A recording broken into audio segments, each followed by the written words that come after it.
শুভেচ্ছা, স্বাগত মাছরাঙা সংবাদে। আপনাদের সঙ্গে আছি আমি সুমাইয়া সাজ্জাদ। জুলাই আগস্টে বৈষম্য বিরোধী ছাত্র আন্দোলনের সময় সংঘটিত মানবতা বিরোধী অপরাধের অভিযোগে সাবেক প্রধানমন্ত্রী শেখ হাসিনা, সাবেক স্বরাষ্ট্রমন্ত্রী আসাদুজ্জামান খান কামাল সহ ৩ আসামির বিরুদ্ধে আজ ৫০তম সাক্ষী হিসেবে সাক্ষ্য দেবেন আন্তর্জাতিক অপরাধ ট্রাইব্যুনালের বিশেষ তদন্ত কর্মকর্তা তানভীর হাসান জোহা। তিনি তদন্তকালে শেখ হাসিনার বেশ কয়েকটি ফোন আলাপ জব্দ করেছেন।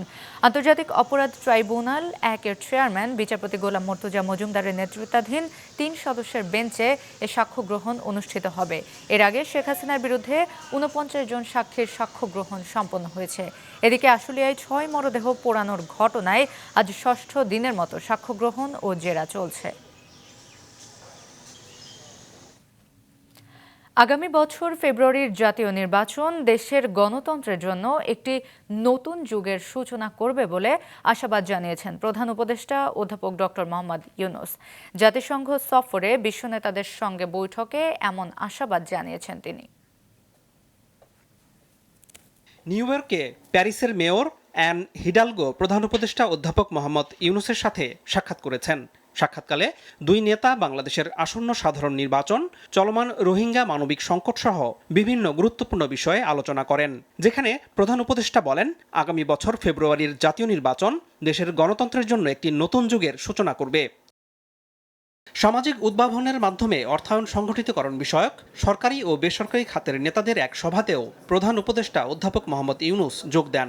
জাতিসংঘের সাধারণ পরিষদের পাশাপাশি বিশ্ব অর্থনৈতিক ফোরাম এই অনুষ্ঠানের আয়োজন করে। পরে অধ্যাপক ইউনূস অস্ট্রেলিয়ার প্রধানমন্ত্রী অ্যান্থনি আলবানিজের সঙ্গে এক বৈঠকে বলেন, ফেব্রুয়ারির প্রথম দিকে দেশের ইতিহাসে সবচেয়ে স্বচ্ছ এবং বিশ্বাসযোগ্য নির্বাচন পরিচালনার জন্য তার সরকার প্রতিশ্রুতিবদ্ধ।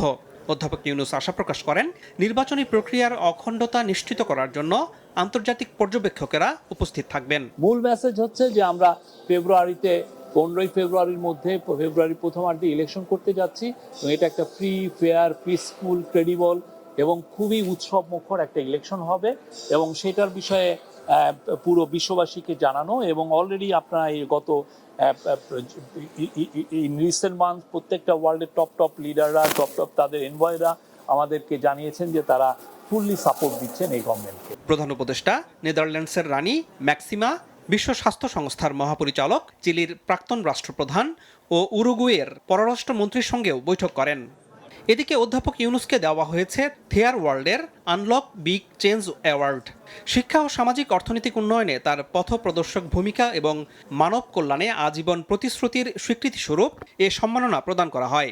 থেয়ার ওয়ার্ল্ডের বার্ষিক উচ্চ পর্যায়ের গ্লোবাল এডুকেশন ডিনারে ডক্টর ইউনূসকে এই বিশেষ সম্মাননা প্রদান করা হয়েছে। আনোয়ার হোসেন, মাছরাঙা সংবাদ, ঢাকা। স্কয়ারের প্রতিষ্ঠাতা চেয়ারম্যান স্যামসন এইচ চৌধুরীর জন্মশতবার্ষিকীর স্মরণে স্কয়ার গ্রুপ দেশ জুড়ে মোবাইল হেলথ কেয়ার সেবা চালু করতে চলেছে। সকালে রাজধানীর গুলশানে স্যামসন সেন্টারে এ উদ্যোগের উদ্বোধন করেন স্কয়ার ফার্মার ব্যবস্থাপনা পরিচালক তপন চৌধুরী। এ উদ্যোগের মাধ্যমে দেশের ৫৬,০০০ বর্গ মাইল জুড়ে দূরবর্তী ও অনগ্রসর অঞ্চলে মোবাইল টেলিমেডিসিনের মাধ্যমে স্বাস্থ্যসেবা পৌঁছে দেওয়া হবে। তপন চৌধুরী জানান, সারা দেশ জুড়ে বিশেষ করে শিল্প এলাকায় নারীদের স্বাস্থ্যসেবাকে বিশেষ গুরুত্ব দেবে স্কয়ারের এই মোবাইল হেলথ কেয়ার সার্ভিস। আগামীকাল ২৫শে সেপ্টেম্বর স্যামসন এইচ চৌধুরীর জন্মশতবর্ষপূর্তির দিন থেকে চালু হবে এই সেবা। তিনি বলেন, স্বাস্থ্যসেবা প্রত্যেক মানুষের মৌলিক অধিকার। এই মোবাইল হেলথ কেয়ার সেবা প্রান্তিক মানুষদের চিকিৎসার পাশাপাশি ঔষধ ও ডায়াগনস্টিক সেবা দেবে। পোষ্যকোটা পুনর্বহাল ও শিক্ষকদের লাঞ্ছনার ঘটনায় চতুর্থ দিনের মতো রাজশাহী বিশ্ববিদ্যালয়ে চলছে শিক্ষক, কর্মকর্তা ও কর্মচারীদের কমপ্লিট শাটডাউন কর্মসূচি। পূর্ণ দিবস কর্মবিরতি পালন করেছেন শিক্ষক ও কর্মকর্তারা। সকাল থেকে বিশ্ববিদ্যালয়ের বুদ্ধিজীবী চত্বরে অবস্থান নেন তারা। দাবি আদায় না হওয়া পর্যন্ত তাদের কর্মসূচি চলমান থাকবে বলে জানান আন্দোলনকারীরা। এতে বন্ধ রয়েছে ক্লাস ও পরীক্ষা। শিক্ষক লাঞ্ছিতের ঘটনায় এখনও কোনো ব্যবস্থা না নেওয়ায় ক্ষোভ প্রকাশ করেন আন্দোলনরত শিক্ষক ও কর্মচারীরা। গতকাল বিশ্ববিদ্যালয়ের 2 উপাচার্য আন্দোলনকারীদের সাথে সভা করলেও কোনো সিদ্ধান্ত না আসায় আজ আবার আলোচনায় বসবেন বলে জানান তারা। চাঁপাইনবাবগঞ্জের ভোলাহাট উপজেলার চানশিকারী সীমান্ত দিয়ে শিশু ও নারীসহ 19 জন বাংলাদেশিকে ঠেলে দিয়েছে ভারতীয় সীমান্তরক্ষী বাহিনী বিএসএফ। 59 বিজিবির অধিনায়ক লেফটেন্যান্ট কর্নেল গোলাম কিবরিয়া জানান, চানশিকারী ও চামচা বিওপির টহল দল তাদের বাংলাদেশের অভ্যন্তরে আটক করে। আটককৃতদের মধ্যে 3 জন শিশু, 6 জন নারী ও 10 জন পুরুষ। প্রাথমিক জিজ্ঞাসাবাদে তারা জানায় 2015 থেকে 2024 পর্যন্ত বিভিন্ন সময়ে কাজের সন্ধানে অবৈধভাবে ভারতে গিয়েছিল। ভারতে বিভিন্ন মেয়াদের সাজা ভোগের পর ভারতীয় পুলিশ বিএসএফ এর কাছে তুলে দেয়। বিজিবি আটককৃতদের ভোলাহাট থানায় হস্তান্তর করেছে। আন্তর্জাতিক অবিলম্বে গাজায় যুদ্ধ বন্ধের আহ্বান জানিয়েছেন যুক্তরাষ্ট্রের প্রেসিডেন্ট ডোনাল্ড ট্রাম্প। জাতিসংঘ সাধারণ পরিষদের 80তম অধিবেশনের উদ্বোধনী অনুষ্ঠানে দেওয়া ভাষণে তিনি একথা বলেন। তবে তিনি বলেছেন, প্যালেস্টাইনকে রাষ্ট্র হিসেবে স্বীকৃতি দিলে তা হামাসকে পুরস্কৃত করা হবে। নিরাপত্তা পরিষদের স্থায়ী 5 সদস্যের মধ্যে যুক্তরাষ্ট্র ছাড়া 4টি দেশ প্যালেস্টাইনকে রাষ্ট্র হিসেবে স্বীকৃতি দিয়েছে। প্রেসিডেন্ট ট্রাম্প জাতিসংঘেরও সমালোচনা করেন। এদিকে গেল 24 ঘণ্টায় গাজা উপত্যকায় ইসরায়েলি হামলায় 38 প্যালেস্টাইনি নিহত হয়েছেন, আহত হয়েছেন অনেকেই।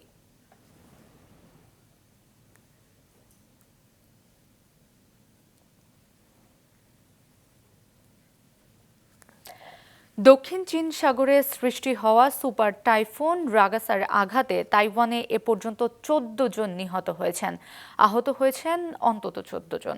এখনও নিখোঁজ অন্তত 30 জন। তাইওয়ানের পূর্বাঞ্চলীয় জেলা হুয়ালিয়েনের প্রশাসনিক কর্মকর্তা লি কুয়ানতিং নিশ্চিত করেছেন এ তথ্য। মঙ্গলবার হুয়ালিয়েনের উপকূলেই আছড়ে পড়ে রাগাসা। ক্ষয়ক্ষতিও হয়েছে এ জেলাতেই বেশি। লি কুয়ানতিং জানান, প্রবল বর্ষণের জেরে হুলিয়েনের একটি হ্রদের সীমানা ভেঙে পুরো শহর পানিতে ভেসে গেছে। শহরের অনেক এলাকা 2 তলা সমান উচ্চতার পানিতে ডুবে গেছে। ফায়ার সার্ভিস জানিয়েছে, রাগাসার প্রভাবে তাইওয়ান এবং দক্ষিণ চীন সাগরের 10 নম্বর সতর্কতা জারি করা হয়েছে।